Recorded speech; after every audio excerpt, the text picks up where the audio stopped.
Just got to the hotel now. I didn't film check-in because it were too busy and I had a lot of bags in my hand. Well, yeah, I've arrived in York and see what happens in York. I've got a room with a view, some like Fours bar, which is going to be alright for me, I think. I'll show you that now.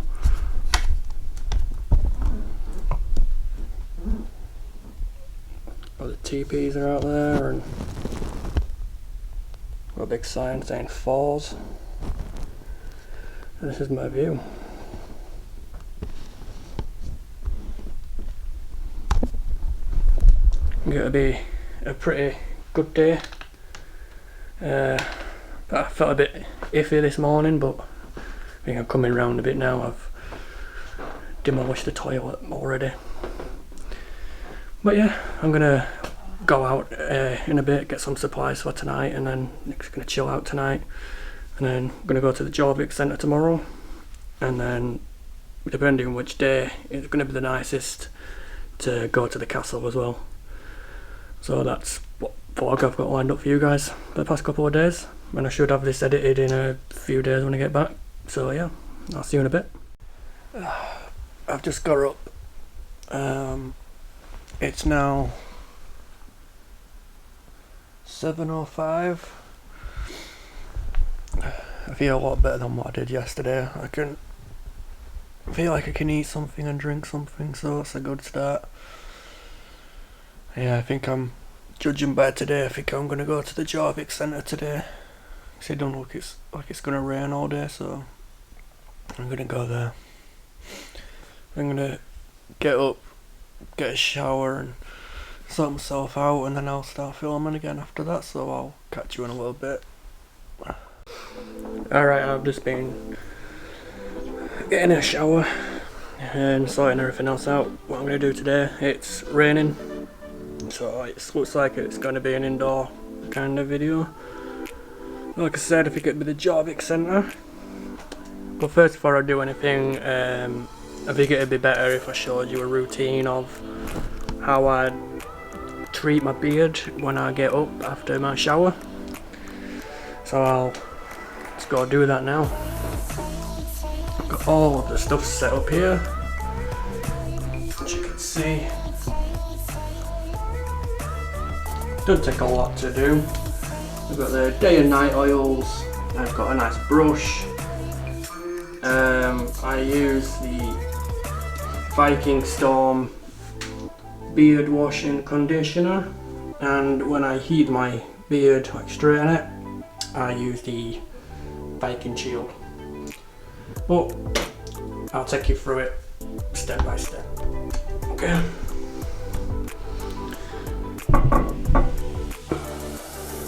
The first thing you want to do is you want to get a towel.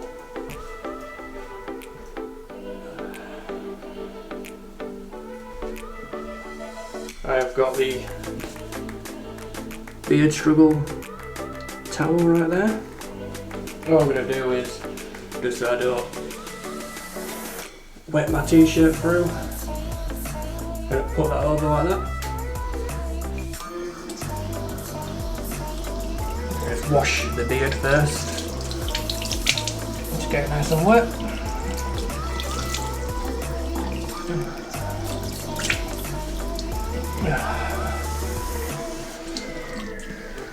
And just like that, I can just quickly dry it.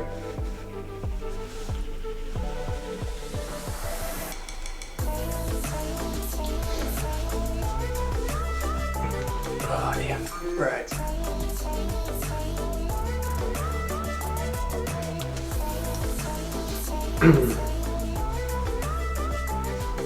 I should have put my hair up, but I'll do that in a bit. Once that's done, you want to get your day oil. I'm using the Viking Storm. I think it's my favourite at the minute, the most one that I like to use. So what you want to do is you want to clip it. Just get a bit of hair off. I put one squirt in.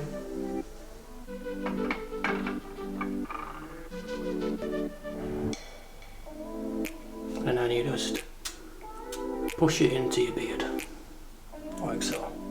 And another one to go around the other side. Once that is in, you just want to rub it all in, get underneath.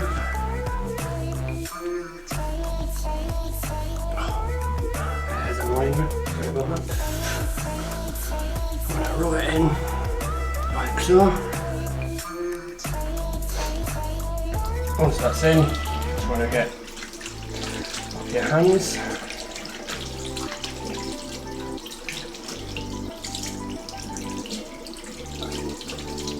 I'm not really going to use the heated brush today.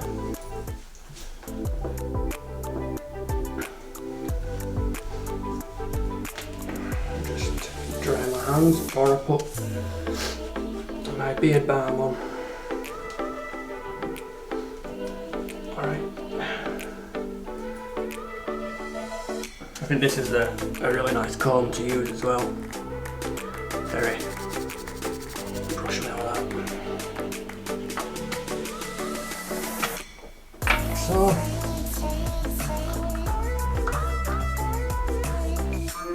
and I am using Freya's Bliss beard balm. It's got a nice smell to it, and it's not really like a moisturiser. It's got like a type of salt. I'll just get that on your hand. You don't want to rub it into your hands too much.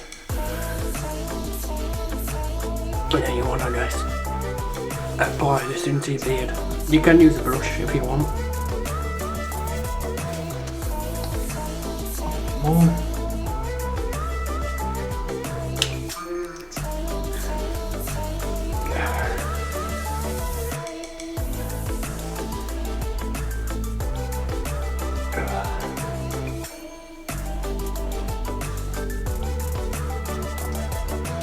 Beard will start to look rather straight. Just wash that off again. Just one of my towel in the room again. Okay. Shit, fucking water in there.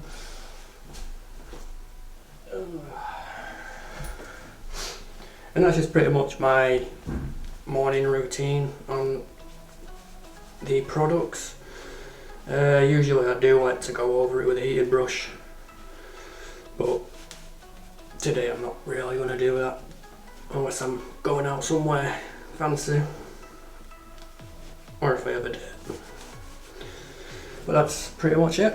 That's how I manage to treat my beard. It's alright, I think. Looks, I like the feel, and you've got your products in. It feels nice. But anyway, yeah, that's just a little taster or something of the products and how to use them. Well, I'm gonna go down for some breakfast now, and then I'm gonna go around town for a bit because the Jorvik Centre doesn't open till 10, and it is now up at 7. 20 to 8, so I've got quite a while to wait yet. But yeah, I'm gonna go grab some breakfast and then I'll pick up the camera again once I'm out and about. I'll see you in a little bit. Forgot one minor detail, what I did miss.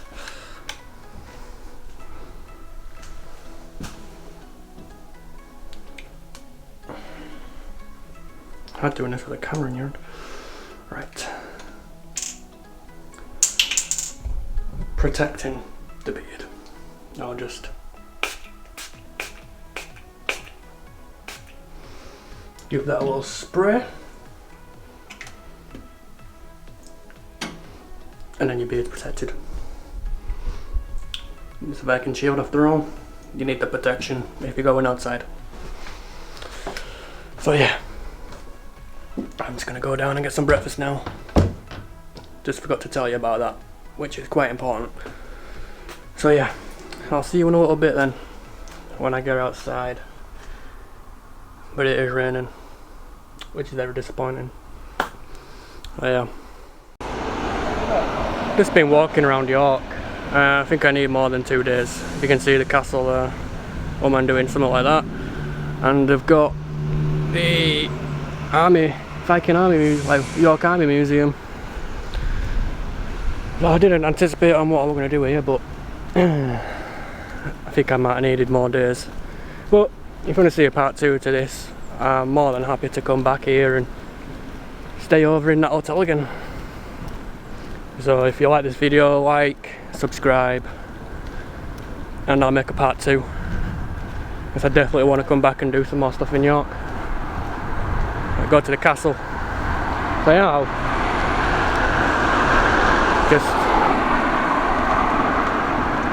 yeah. That's fascinating that. Yeah, like I said, going to part 2, I'm definitely going to come back here and do some more stuff in York. So like, comment, and I'll definitely be back. I really did not anticipate this walk. I should be there in like 5 minutes, but I've been walking for like half an hour now. And I have got to get my way back as well. Because someone said the Jorvik Centre got flooded a few weeks ago. So I'm just going to go down, see if it's open and whatnot. I mean, I could have rung them, but I was up too early, so I thought, fuck it, let's go for a walk. But I hope it's open. It is one thing that I do want to see whilst I'm in York, as well as all the other things as well now, what I've seen. Just hope I can fit them all in, because I could leave my bags in the hotel and have tomorrow as well, but I don't really fancy that. Especially when I got the PS4 and everything in there, and all my lenses. Usually over £1,000 in there. But yeah, I should be nearly there by now. I'll keep you posted on what's happening. Just hope I can get there.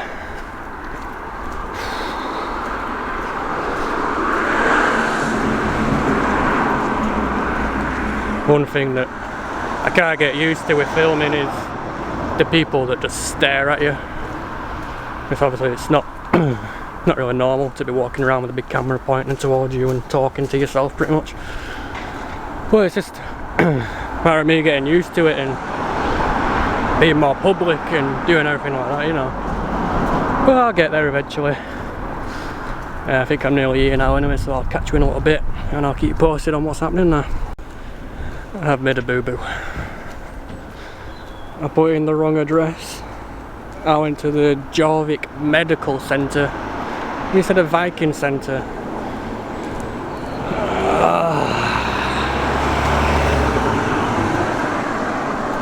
It's just brilliant, man.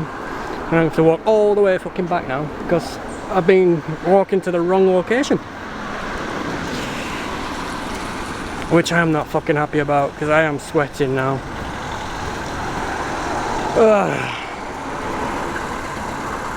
Just a day in the life of the bearded Yorkshireman. I get fucking lost a lot.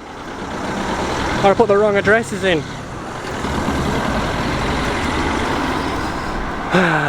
if I could scream right now, I would. Because it's such a fucking trek back. I just checked my phone and I'm like, oh, I wonder how far I am. It said I were outside, so I'm like, I don't see no Viking Centre here. I turn to my right, Jorvik Medical Centre. I thought it said medieval.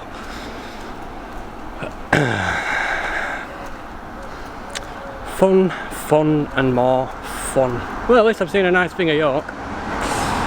You want a house in the States. Oh yeah, I'm gonna have to walk back now. I'm not even gonna bother checking now, if I can't be asked. I need my other SD card as well.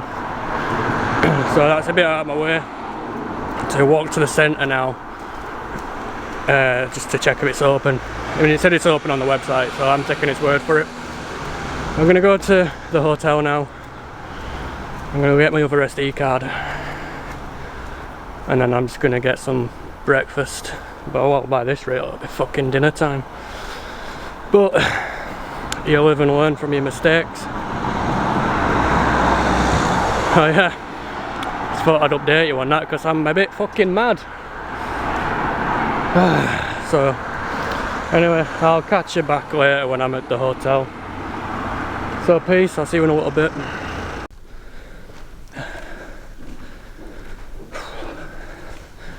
Just got back to the hotel. I'm gonna freshen up.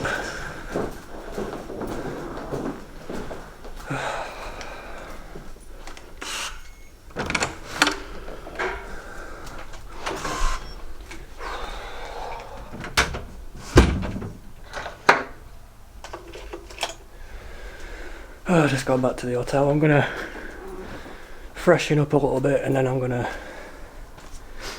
go to the Jorvik Centre. I can't believe the falls bathing's finished. Looking forward for going there, but looks like they're all cleaning up. It's not very good.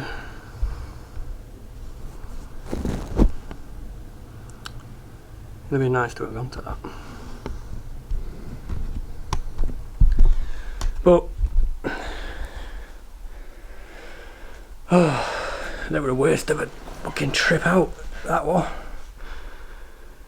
I went to the wrong place, like I said. And now I'm absolutely fucked. It's just gonna freshen up.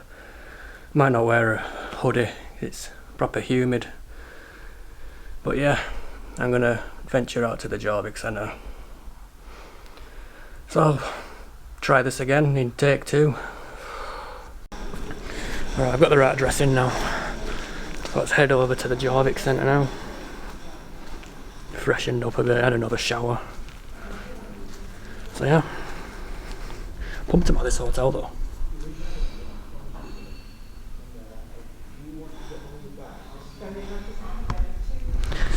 But just remembered I left the SD card, which I needed. I have to go back for that. Always in me, it's always me.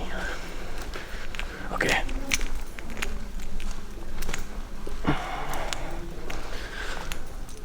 I'll start filming again when I go outside. There's no point in me showing this bit. Try this again. Got the SD card in case this one is full. That's the last thing I want. So unprepared. Really unprepared. Well, start filming again when I go outside. See you in a little bit. Just got back to the hotel. I had to book in.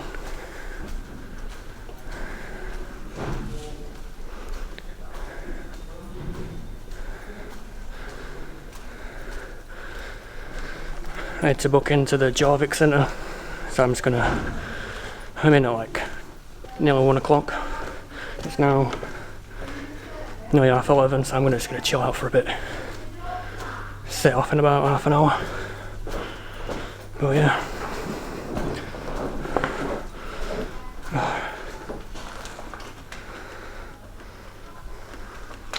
Get the key.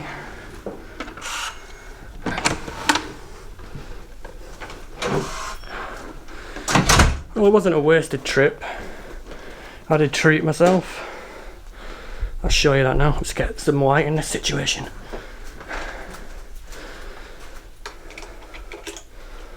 That's better. I did treat myself. I got a limited edition 4. Is that alright, I think?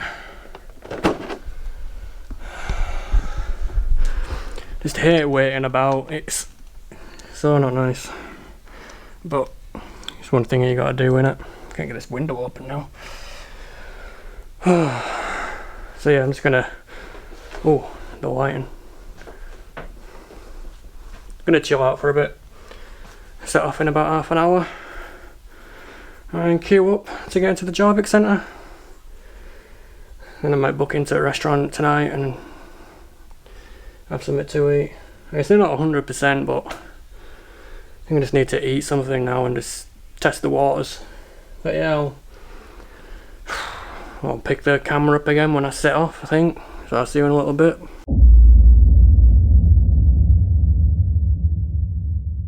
Crowded, so most of the day not in here, unless the weather's bad. You can spend an awful lot of time in your garden. It's where it's safe to keep your animals, it's where the rubbish pit, the toilet pits over are. It's also where you do a lot of your crafting, especially if that crafting is large scale, dangerous, or smelling. If you're doing any leather tanning or dye manufacture, the red patch there, where somebody's making red clothes dye, that needs to go outside because leather tanning and dye making involves large barrels of weed, also keep them for preference. Quite smelly, don't want that inside. Then for dangerous work, if you're doing any blacksmithing, especially if it's large scale blacksmithing, you don't want that inside your house because you might set your house on fire. It is only made of wood with a straw roof and a straw carpet, so you do that outside there. Although some small scale blacksmithing is going on inside the house, we find evidence of that in one of the houses for the exhumate. So one house is a blacksmith doing stuff inside. We do have another house over there in the corner. It's solid oak timber, not wattle and daub. It actually replaces the wattle and daub variety in about 955. They would be about the same size as these wattle and daub ones, but because the walls are thicker, they're warmer, and they also have extra for landlord who's renting to quite poor people, so that they can at least live somewhere near the middle of the city. We are quite close to where we think the Viking Palace would have been. It would be, if you want to find it, in King Square, shockingly, near York Chocolate Story. If you've seen the top of the shambles of York Chocolate Story today, that's where the palace, the Viking one anyway, would be built into what was a Roman gatehouse. Sadly, none of which is still standing.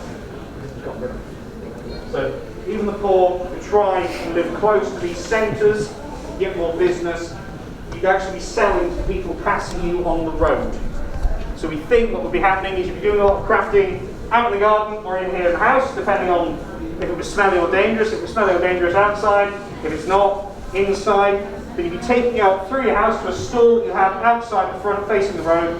You'd be selling to people just coming by. We've got 4 different trades we've found, specific ones on this site. We've got 1 leather worker, 1 antler and bone worker, 1 wood worker, and 1 blacksmith. Although every house is doing a bit of everything really, it's just they've each specialised slightly into one of those 4 things. They are doing other things as well. We have found bits of jewellery making, specifically amber and jet. Not a lot of jet, but a bit more amber. There is some silver and gold working as well. There are a lot of different things going on this site.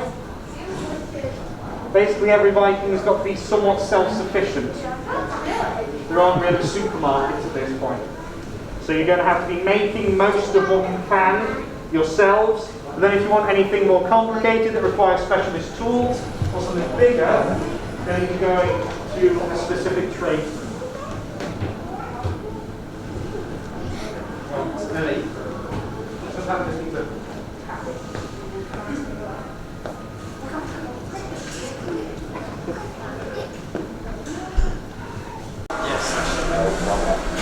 I've actually got a ride. Can we sell children there? Unfortunately not. Please select your chosen unit.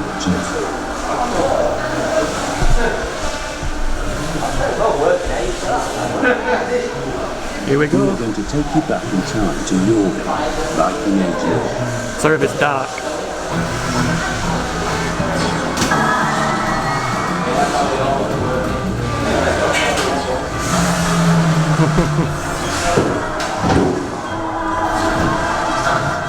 Can't see shit.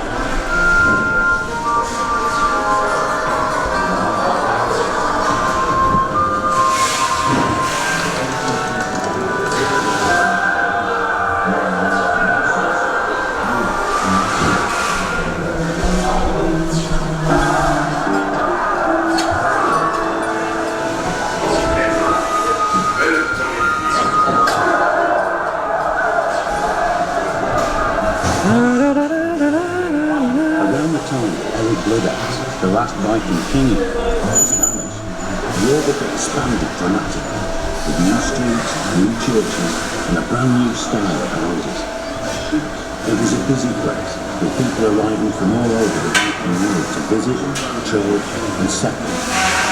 In this multicultural society, people have different appearances, languages, religions and possessions. The remains of part of this thriving city were found right here, and by carefully piecing together all of the archaeological evidence and what we know from other sources, I'm a little scared. we can now visit the Viking Age.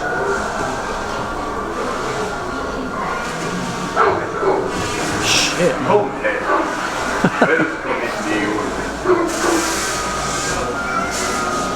We have arrived by the River Foss.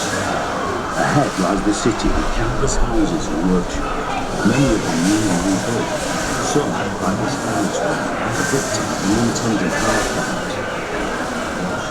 As ships became more seaworthy, the Vikings created wider trading routes, sometimes using a change of living to carry goods from one side of the Viking world to the other. Seals and the carry shell found here suggest trade with Central Asia, the Eastern Mediterranean and the Red Sea. It's possible made their way to North Slavery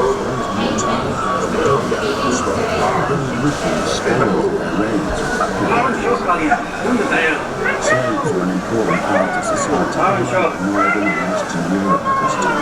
It looks like this slave ship was trying to make its way to Copenhagen.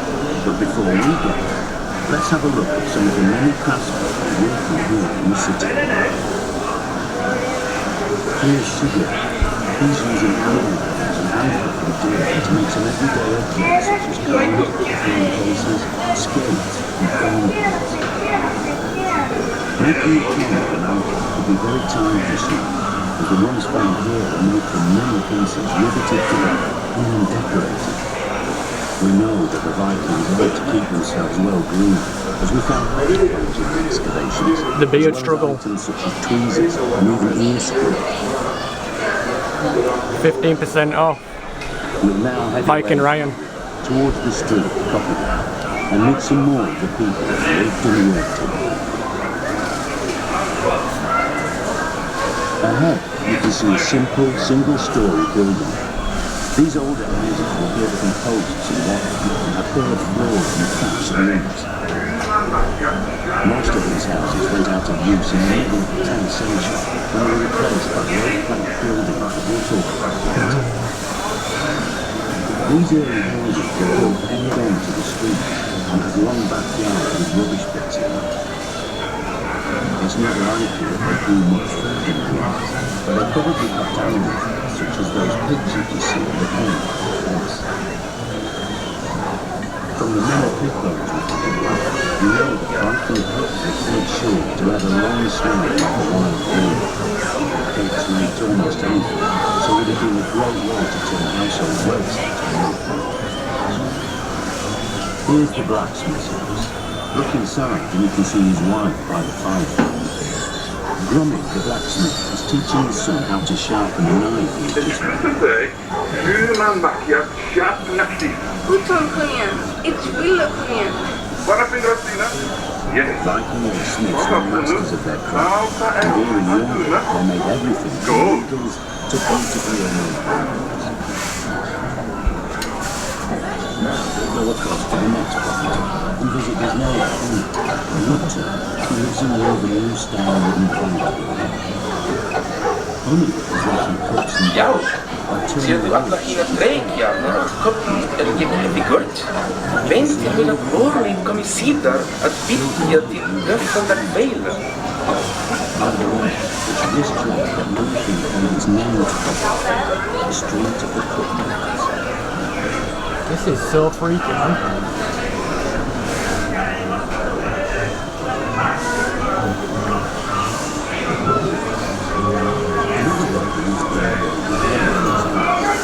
Here the cellar is being dug out and lined with old planks before the upper story is added. You can see a stack of turrets over there that are going to be used to roof this building. Looks like the builders are having a rest now.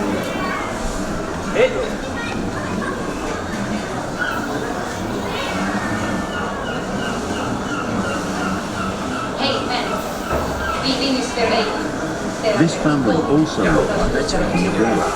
The children being taught to play We found a wooden gaming and lots of playing pieces made from bone, wood and iron. I just hit my head on this. I shit myself. Let's go.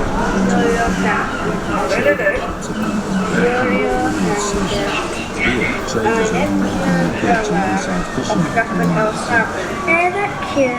Lots of raw materials from across Britain, as well as round and bound items from Ireland, were brought into Jorvik here. Iron alloy bars from Britain alongside amber, sharpening stones and raw recycling from Scandinavia, and good wine from the Rhine.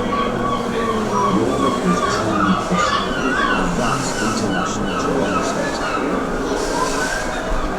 Here's some fishermen cleaning their catch and mending their nets.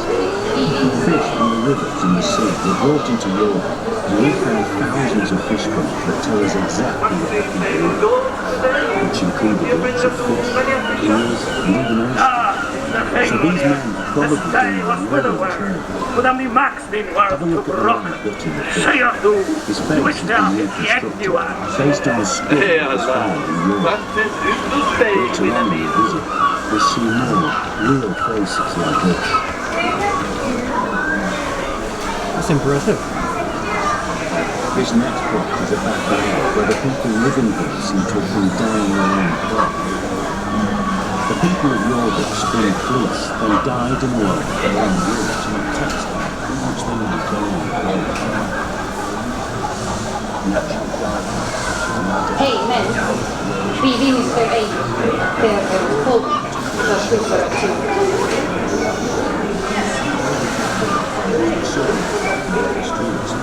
On this plot of land, there was a door that contained dye plant waste, suggesting that a dye bath had been tipped into it. Limestone lined that ditch running up to this next building, forming a passageway to a back door. The smell in here, because it's pretty much all the land from what was there. You get that smell of where it would have been like back then, and it smells like burnt cooking. I'd say that's the best description I can give it. It doesn't smell We're bad. now entering one of the new style oak planked buildings. We were still discussing whether these buildings were one or two-story, but they all had rooms or cellars below ground level. As we travelled through these two-roomed homes, you can imagine that the floor at the back is being cooked, and you can see the cellar below where goods are stored. Above this sunken roof, the window openings are only small, so as you can see, it would have been good dark inside these houses. Sorry if it's In dark. addition to the hall, small petrol lamps and wax candles were used to create light so that the people who lived here could carry out their everyday tasks.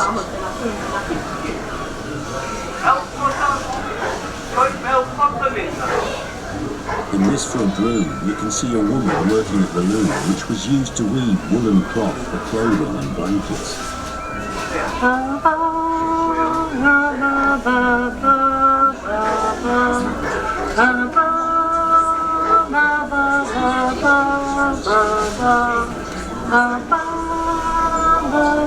We're now moving into Coppergate itself. an important commercial street right in the heart of the city of York. As you can see from these stores, Coppergate is just one of the many streets in this city, which result in more than 10,000 The streets of the city of York are covered in filth and mud, rutted like car wheels and with potholes everywhere. This level work seems to be having a problem sewing the shoe pieces together and looks like it has Viking fences, a deeply toned contraption. You can see it's caused the fingers on its hand to become raw. It's a genetic disorder that runs in families, and seen particularly in middle-aged men. Tradition has it that it originates with the Vikings and spread it throughout northern Europe and beyond as they travelled and intermarried. This couple here argued about what to have for supper, meat or fish. It would seem that life hasn't changed too much over the last 1,000 years. Exakt, jag tycker det också. Nej, hur snackar du med Lucky? Tell me, är det kvart exakt?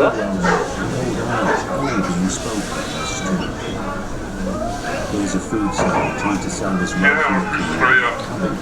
back bin. That's the master. They're hopefully Freak me out.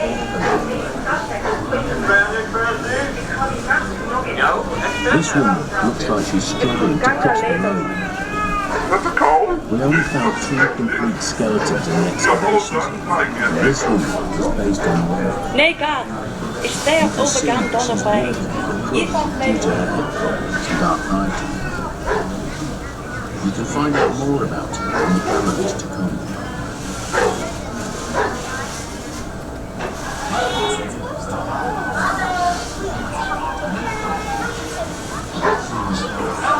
Here, we're in another new building.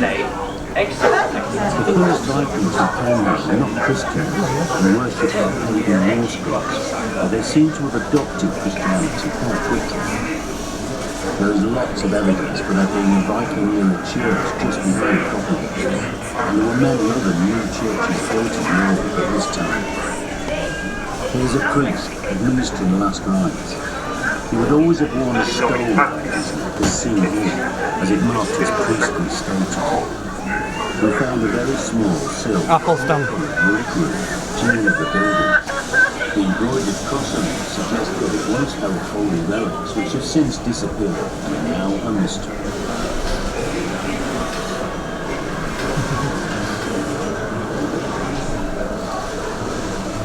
Each property is separated from the next by woven wattle fences. We know, from the 5 tons of animal blood found in the excavation, that the people's diet is quite similar to ours, with lots of beef, pork, as well as poultry and pork. Supplying it and regulations with a major change in the countryside of this time. In this backyard, animals are consulted to provide milk to other resources. Long passing and produced to be a fairly familiar sight and smell around Viking As well as supplying meat, cabbage plants is also provided milk and honey, both valuable resources for making everyday items. Stomach contents and cowbell were other byproducts of this slaughter. There must have been loads of flour, breeding and rubbish pits and dumps across the city. Oh, it stinks. The reptile there on the fence would have been a regular visitor, scavenging in the city to fuel the backyard. Toilets would also have been situated in the backyard. Lots of this year, as they were full of waste, as well as moss, which was a type of Viking's toilet paper. This man here doesn't look too happy to be disturbed, so It perhaps we stinks like shit in here now. Fuck me, that smells like horse shit and burning shit. Stinks. we are in our fireplace. In the excavations of Coppergate, we found a few Viking Age musical instruments, including the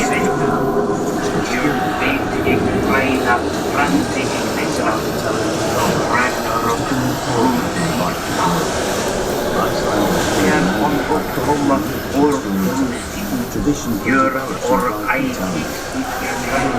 Norse mythology, which conjures up gods and monsters. And we can picture what it was like sitting around the house, enjoying tall tales of the magic. Hand sanitizer over there if you want to use it. Any questions?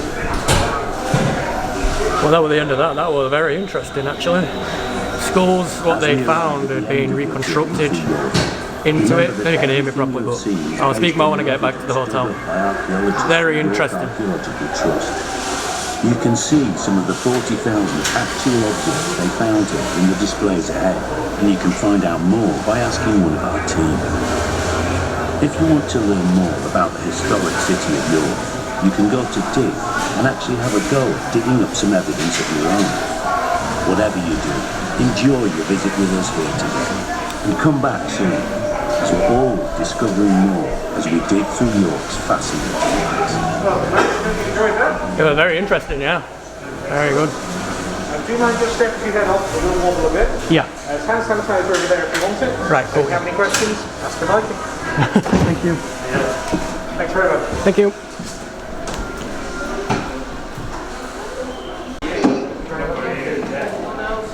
Yeah, we reckon she was born with kind of a displaced hip, and just over the course of her life it would have got more and more difficult to work.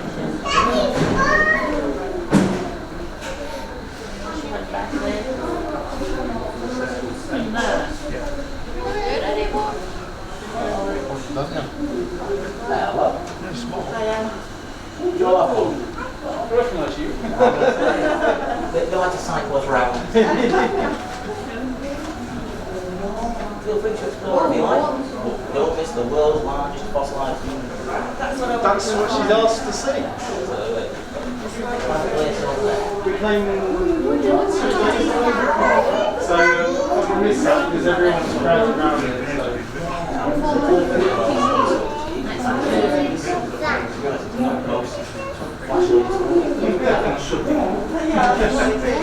Thank you. What are you doing? Controlling it. What's there? Are they coming this way? Yeah, this is the thing.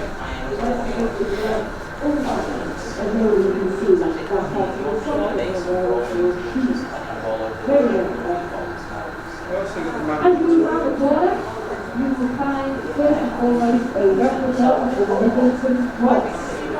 The Middleton Cross is a grave marker and you will still find the original. It's still in Middleton Churchyard, just outside of York. This cross is particularly interesting because we know for a fact that it's Anglo-Saxon in origin, partly because they're notoriously bad at drawing people. So you will see on one side of the cross something that looks suspiciously like a garden gnome. This is actually supposed to depict a Viking. And we know that because you can see a seax, a spear, an axe, a sword, etc. On the other side, we have the depiction of what we believe is supposed to be Jorvik, or a giant serpent featured in Ragnarok. He's so large that he can wrap himself around the earth and swallow his own tail. So we have some real Norse imagery on this cross, but it is, after all, a cross, which is fundamentally Christian. What this says is that we have Christians to go across, that Christians and pagans were coexisting as Vikings, became Christian incredibly quickly, much faster than we would have anticipated. And you can see there the embracing both those religions on that way back. As you continue to move around the corner, you will find examples of Viking money, including these very rare clay dice that we found on site here. The money is surprising because despite being 1,000 years old, it is very similar and very familiar to the money that we have now.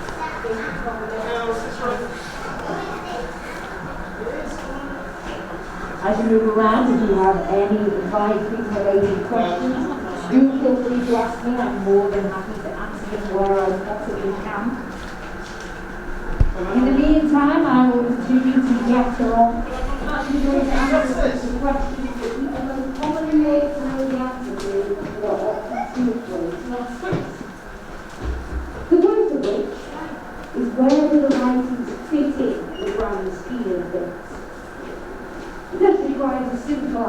takes a while.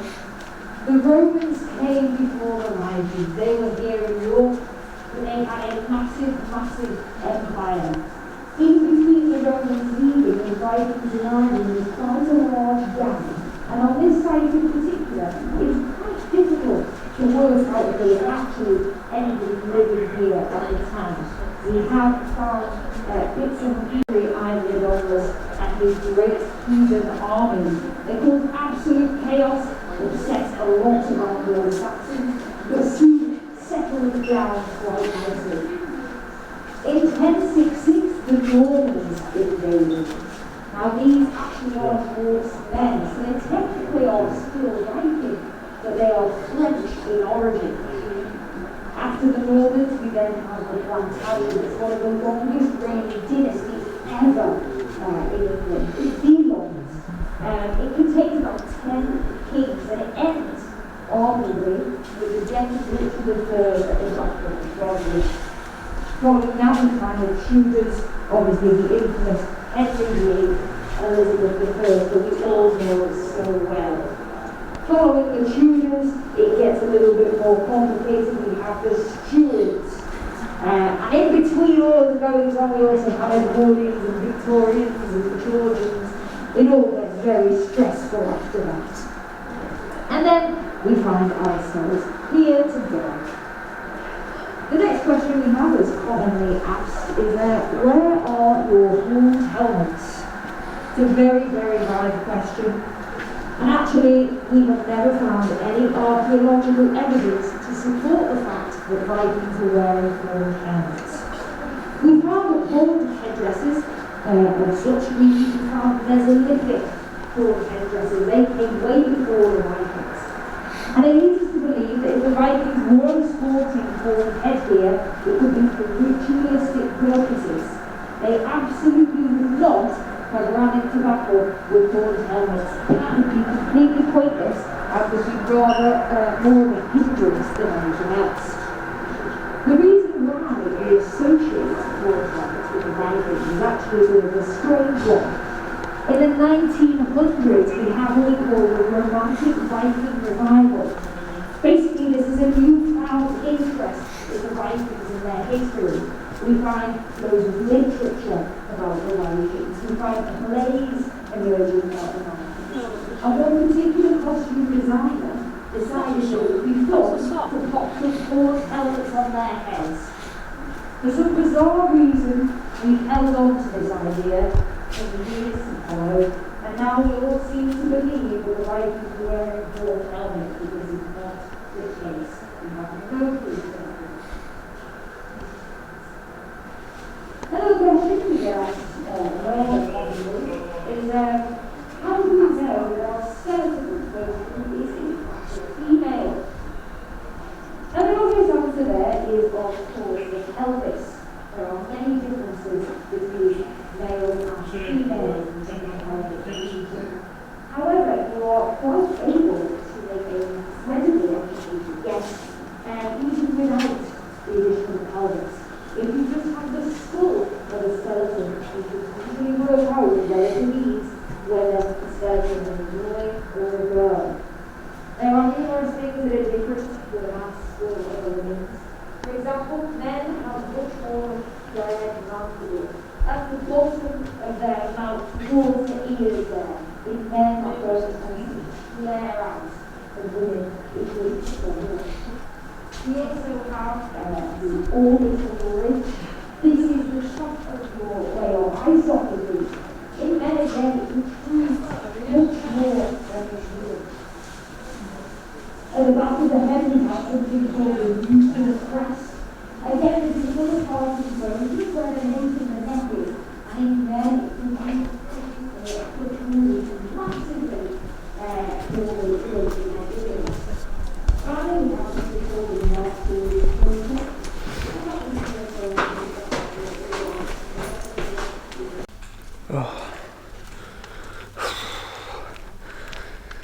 That was very interesting. I'd highly recommend going there.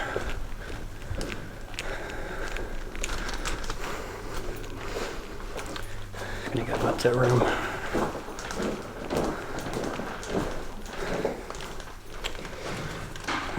card.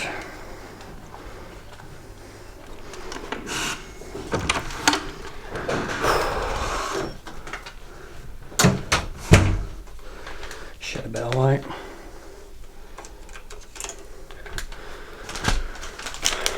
Spending again. Oh,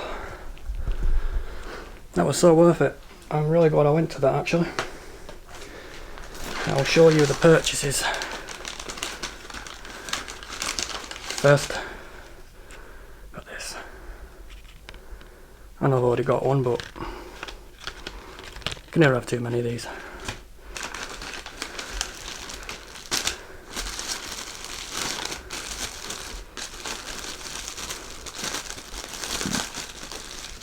First now though, a big Viking arm ring, which is phenomenal. It's quite heavy as well. And then try myself to a nice ring. But yeah, it was very good, very interesting. I've learned quite a bit more now from the Vikings and everything else like that. I'd highly recommend going that. I'll leave a link in the description to the website. You do have to book. For me, as an adult, it was £12.50, which isn't bad priced at all. It's very social distancing, it's all intact, it's brilliant, couldn't fault it, and it was just absolutely brilliant. So I'd highly recommend going to the Jorvik Centre in York, and I will definitely be going back there again in the future. So from that, I'm just going to chill out now. Might get some room service, and I'm just going to go on the PS4 for a bit because I've got no else to do yet, and I really can't bother going back out. I'm just going to chill. So yeah, I'll see you in a little bit. If I go out, I'll probably start filming again, but if not, I'll see you when I see you.